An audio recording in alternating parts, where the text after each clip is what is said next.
This is DAHBOO77. I want to talk about 22 facts here that are connected to this emerging global food shortage that is all staged. And that is number one, that this whole thing is orchestrated and staged en masse globally and has been ever since they were starting to stop the ships at the West Coast ports in the United States. You could tell that something was up.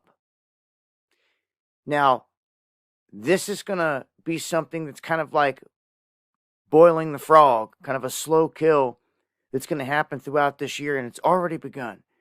All you got to do is go to the grocery store, and you're going to see the prices have went through the roof. You're also going to notice some items have went missing. Some items have been gone for a while. They've never returned. And when we look at some of the statements being made here and what's happening around the globe, it starts to become clear that by the end of this year, it's going to be pretty bad because it's already getting there right now.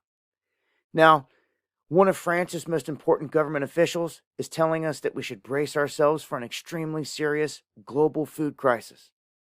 Same thing others are echoing.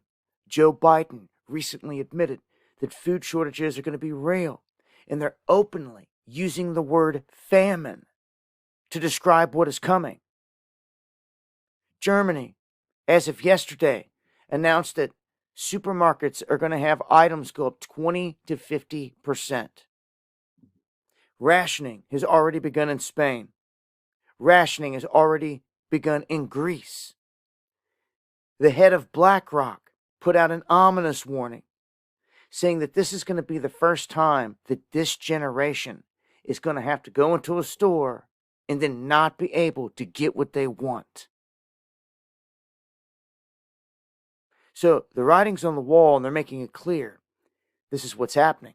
Since this time last year, some of the fertilizer prices out there have increased by 300%.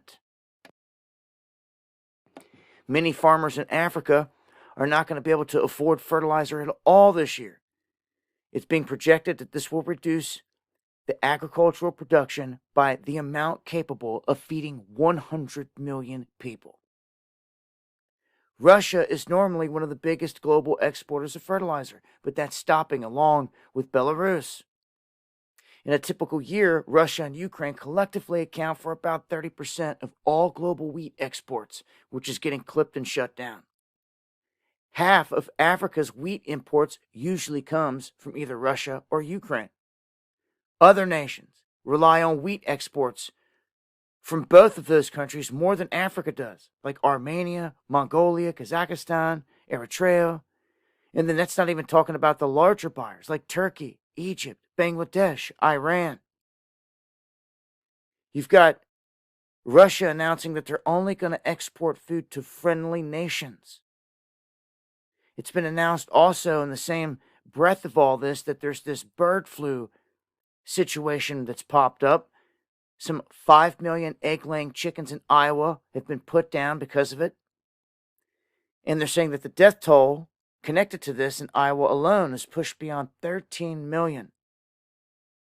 That's 22 egg-laying chickens, 22 million egg-laying chickens, 1.8 million broiler chickens, 1.9 million pullet and other commercial chickens, and 1.9 million turkeys. So China's agricultural minister announcing that the winter wheat harvest in China could be the worst in history. We're being warned that the winter wheat harvest in the United States is going to be disastrous because of the massive severe drought that's going on across the West. We have one prominent U.S. farmer just making a statement saying that Americans are not going to like it here soon when they go to the grocery and their bill is up $1,000 in a month because that's what's coming. That's coming from one of the top farmers. The head of the UN World Food Program says that what the planet is now facing is unlike anything that we've ever seen since the end of World War II. And it's going to be a disaster by the end of this year. So there's some stuff just to lay out there. I mean, and some key points to take away from that. When you have, That comment from the head of BlackRock saying that this is the first time that this generation is going to go into a store and not be able to get what they want, man, writing's on the wall, folks. So I'm going to leave some links. Join me for the live streams Monday, Wednesday, and Friday, where I break stuff like this down, censorship-free, in more detail on the live streams. You'll find links below. Hit that subscribe button for more. It's been DAHBOO77. Hope y'all have a plan.